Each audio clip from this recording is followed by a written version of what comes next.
나누겠습니다.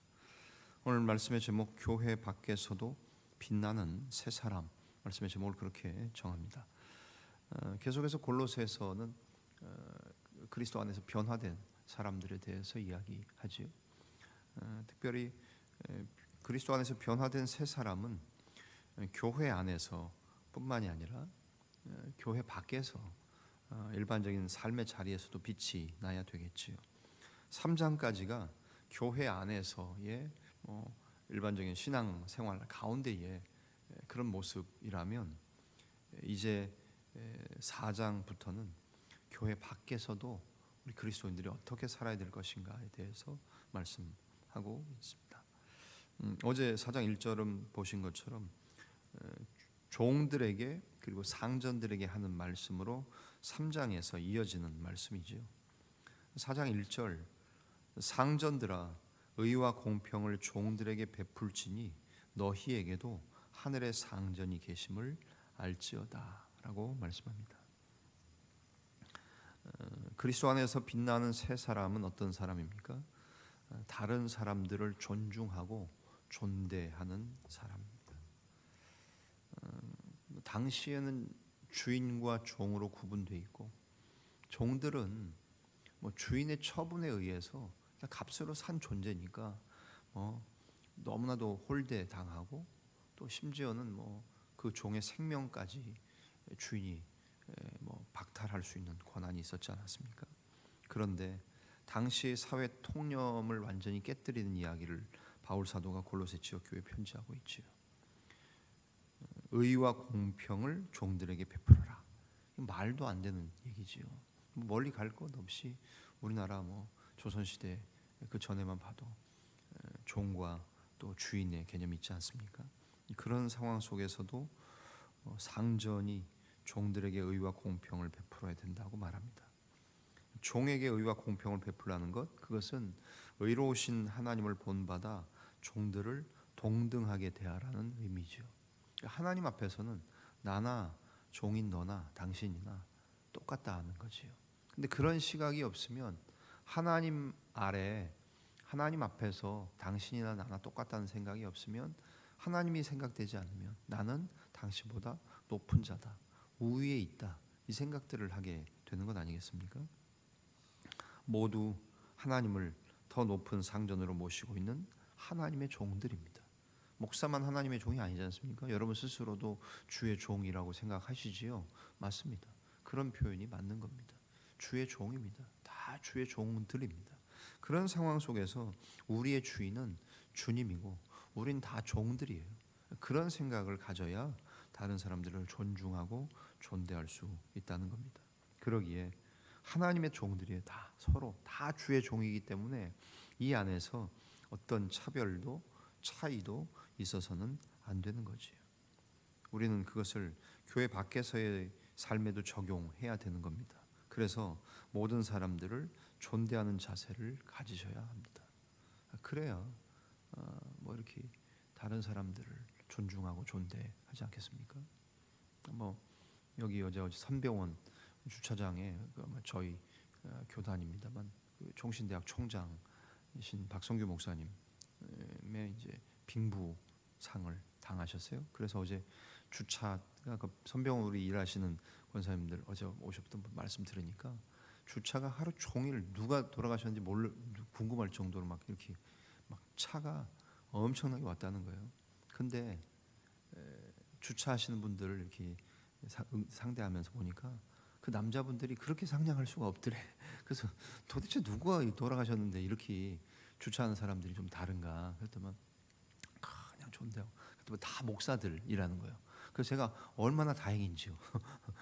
목사들이 어디 가서도 그냥 막 권위주의에 사로잡혀서 혹시나 주차하시고 서비스하시고 안내하는 분들한테 함부로 막말하고 반말하는 사람들 많잖아요. 때로는 우리도 그런 모습이 왜 없겠어요, 그죠? 근데 교회 안에서만 그러는 게 아니라 교회 밖에서도 다른 사람들을 존중하고 존대하는 모습은 삶의 좋은 습관으로 자리 잡아야 되는 거지요. 옛날에 그 개념, 손님은 왕이다, 이 개념은 정말 아주 그건 잘못된 개념이지요. 그러다 보니까 계속 가끔 뉴스 나오지 않습니까? 백화점에서 막 옷 집어 던지고 직원들 뺨 때리고 외국 대사 뭐 부인들 막 한국에 있는 종업원들 막 힘들게 하고 참 그거 자체가 굉장히 잘못된 반증이라고 저는 생각합니다. 우리도 다 주 안에 주 아래 다 종들입니다. 상전은 오직 하나님 한 분뿐이십니다. 그러기에 남을 하대하지 말라고 말씀합니다. 교만한 마음으로 자기보다 남을 낮게 여기 나에다 지으십니다. 낮게 여기지 말고 겸손한 마음으로 자기보다 남을 낮게 시옷 발음은 같아요, 그죠? 나의 지으시냐 나의 시옷이냐 차이요. 여러분 남을 낮게 여기십니까? 아니면 낮게 여기십니까? 그거 보면 알아요, 그죠? 저도 늘 주님 앞에서 잘못하는 일들이 많은데 존대하는 것이 우리가 교회 밖에서도 빛나는 새 사람의 모습이셔야 합니다. 두 번째는 어떤 사람이 교회 밖에서도 빛나는 새 사람입니까? 기도하는 사람입니다. 2절부터 4절의 말씀이지요. 2절 기도를 계속하고 기도에 감사함으로 깨어 있으라. 또한 우리를 위하여 기도하되 하나님이 전도할 문을 우리에게 열어주사 그리스도의 비밀을 말하게 하시기를 구하라. 내가 이 일 때문에 매임을 당하였노라. 그리하면 내가 마땅히 할 말로써 이 비밀을 나타내리라. 아멘. 바울이 지금 감옥에 들어가 있습니다. 복음을 전하다가 감옥에 들어가 있습니다. 그런데 고로새 교회 교인들에게 뭐라고 말합니까? 늘 깨어서 계속 기도하되 감사하는 마음으로 할 것을 명하고 있습니다. 그래서 하나님이 전도의 문 열어주셔서 현재 갇혀 있는 자신과 자신의 동역자들이 복음을 전할 수 있도록 전도할 수 있도록 기도해 달라고 요청합니다. 바울이 갇혀 있는 답답한 상황에서 벗어나고 싶었던 것은 그냥 단지 감옥에서 나오고 싶고 자유를 얻고 싶은 차원이 아니라 오히려 뭐하기 위해서 복음 전하기 위해서 전도하기 위해서였고요. 그것을 위해서 기도해 달라는 얘기였습니다. 기도를 계속하라는 말씀입니다. 기도에 감사함으로 그 기도의 내용이 이루어져야 되고 항상 깨어 있으라고 말씀하고 계십니다. 이 말씀들을 기억하면서 우리도 복음 전하는 사람들 그들을 위해 기도해야 됩니다. 우리 자신이 복음을 전해야 될 것도 필요하지만 먼저는 복음 전하는 사람들을 위해서 기도하는 겁니다. 모여 있을 때만 기도하지 말고 흩어졌을 때 더욱 기도하고 특별히 전도하는 일을 위해서 전도하는 사람을 위해서 더 많이 기도하라는 말씀입니다. 마지막으로 5절부터 9절에는 교회 밖에서도 빛나는 새 사람은 어떤 사람입니까? 복음을 전하는 사람들이 교회 밖에서도 빛나는 사람들입니다. 5절 외인에 대하여는 지혜로 행하여 세월을 아끼라. 그러면서 6절 너희 말을 항상 은혜 가운데에서 소금으로 맛을 냄과 같이 하라. 이 복음 전할 때 얘기하는 거예요. 결국 우리가 말하는 것이 은혜 가운데에서 소금으로 맛나게 하는 것처럼 그렇게 해라. 그리하면 각 사람에게 마땅히 대답할 것을 알리라. 사람에게 대답하며 전도해야 될 것들이 다르지 않습니까? 상황들이 그럴 때에 이렇게 말할 것을 위해서 기도하라는 겁니다. 그러면서 7절에 두기고가 내 사정을 다 너희에게 알려주리니 그는 사랑받는 형제요 신실한 일꾼이요 주 안에서 함께 된 종이 된 자니라. 내가 그를 특별히 너희에게 보내는 것은 너희로 우리 사정을 알게 하고 너희 마음을 위로하게 하려 함이라. 신실하고 사랑을 받는 형제 오네시모를 함께 보내노니 그는 너희에게서 온 사람이라. 그들이 여기 일을 다 너희에게 알려주리라 하면서 바울 사도의 동역자들 두 사람을 언급하고 있습니다. 우리는 어떻게 언급되는 사람들입니까? 다른 사람들이 우리를 언급할 때 어떻게 언급합니까? 그거 중요한 평가 아니겠습니까? 그분, 그 목사, 그 사람, 이런 사람이었지. 그렇게 기억에 남고 평가가 되는 거 중요하지 않겠습니까? 하나님 앞에서. 그런데 그런 사람들뿐만 아니라 먼저는 복음 전하는 사람에 대한 언급을 하고 있는 거죠. 전도의 문을 다른 사람들을 열어주십시오라고 기도하는 사람이 되는 것뿐만 아니라 더 중요한 것은 뭡니까? 우리가 복음을 전하는 사람이 되는 겁니다. 어떤 사람들을 만나든지 간에 복음을 전할 기회로 우리의 모든 기회를 선용해야 됩니다. 그것이 5절에 있는 것처럼 외인에게 대해서는 지혜로 행하고 세월을 아끼라는 말씀이지요.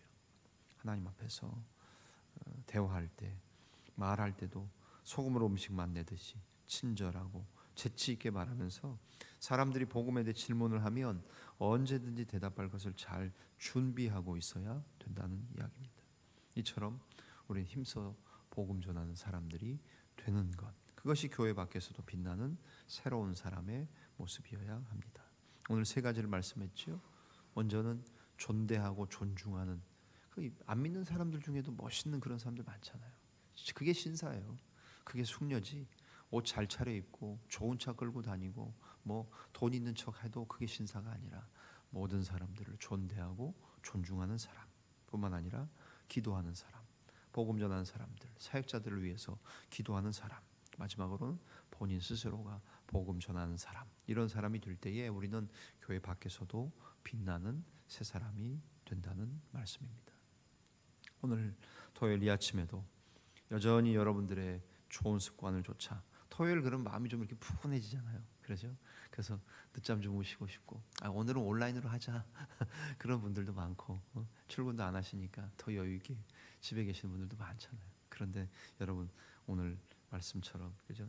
2절 기도를 계속하고 기도에 감사함으로 깨어 있으신 여러분들, 그것처럼 하나님 앞에서 존대하고 기도하고 복음 전하는 사람으로 사셔서 교회 안에서도 여러분들이 반짝반짝 빛나는 보배와 같고 소중한 보석과 같은 존재이시지만 교회 밖에서도, 또 저도 여러분도 이 예배당 밖에서도 빛나는 새 사람으로 살고 많은 사람들에게 매력적인 삶을 사시는 저와 여러분의 복되고 거룩한 오늘 한날, 내일 주일을 준비하는 복된 예비일이 될 수 있기를 주님의 이름으로 간절히 축원합니다. 기도하겠습니다. 살아계신 하나님 감사합니다. 오늘도 변함없이 토요일 새벽을 주시고 하나님 앞에서 우리의 삶이 또 어떻게 살아야 될지를 말씀을 통해 계속 순간순간마다 다양하게 교훈해 주시니 감사합니다. 하나님, 교회 안에서뿐만 아니라 교회 밖에서도 새로운 삶을 사는 그리스도인, 날마다 새로워지는 우리가 될 수 있도록 도와주신 것 감사합니다. 그런즉 누구든지 그리스도 안에 있으면 새로운 피조물이라, 이전 것은 지나갔으니 보라 새 것이 되었도다라고 말씀하신 주님, 우리는 새 사람이 되었고 새로운 존재이며 항상 새로운 삶을 사는 사람들임을 고백합니다. 교회 안에서뿐만 아니라 교회 밖에서도 정말로 빛나고 아름답고 향기나며 소중하고 보석과 같은 새 사람들 다 되게 하여 주옵소서. 특별히 다른 사람들을 존중하고 존대하는 멋있는 사람들 될 수 있도록 도와주시며, 다른 사람들을 위해 기도를 계속하고 기도의 감사함으로 계속해서 깨어있는 기도하는 사람들 되게 하여 주시옵소서. 뿐만 아니라 복음을 실제로 전하며 말로 삶으로 재치 있게 말할 수 있도록 도와주시고, 많은 사람들에게 매력 있게 그들에게 다가가서 복음 전함으로 하나님을 날마다 때를 얻든지 못 얻든지 항상 복음을 전파라 하신 말씀처럼 복음 전하는 그리스도인으로 살도록 우리를 사용하여 주시옵소서. 내일 또한 복된 주일을 예비하며 주일을 기다립니다. 또 기대하는 마음으로 준비하는 모든 종들에게 하나님께서 만족할 만한 심령으로 채워주시고 늘 새로운 것으로 풍성케 하여 주시옵소서. 모든 것을 감사하며 고마우신 주님 예수님의 이름으로 기도하옵나이다. 아멘. 하늘에 계신 우리